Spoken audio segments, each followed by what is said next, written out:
సొక్కేసుకుని ఇప్పుడే పడుకున్నానమ్మా. అసలు నిజం చెప్పు చేయాలన్నా నన్ను ఇసిగించగమ్మా అని అన్నాడంట. ఏమని అన్నాడంటాయి అంటే సొక్కేసి ఉన్నాను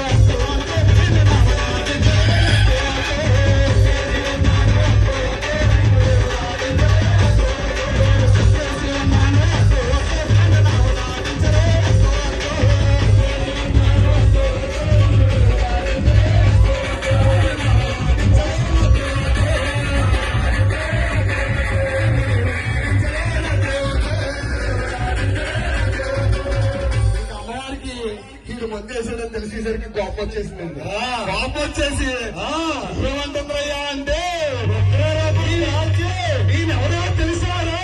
ఎవరేంటమ్మా నువ్వు? పెద్దవాడ కనకదుర్గమ్మ, ముచ్చాలమ్మ, మావులమ్మ, పెద్దింట్లమ్మ, అంకాలమ్మ, గొండాలమ్మ, దేశాలమ్మ, అన్ని దేవతలను నేనేరా.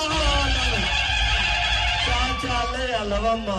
అప్పుడు పెద్దవాడ కనుక దొరకం అయితే కొండపైన కొలు ఉంటావు కానీ ఇక్కడ ఏం చేస్తావమ్మా? కాదురా భక్తుడా, ఉగ్రరూపం దాల్చి అమ్మ సాక్షాత్కారం అయ్యేసరికి అప్పుడు చాలారన్న ప్రార్థన పడుతున్నాడంటే అమ్మగారిని చూసి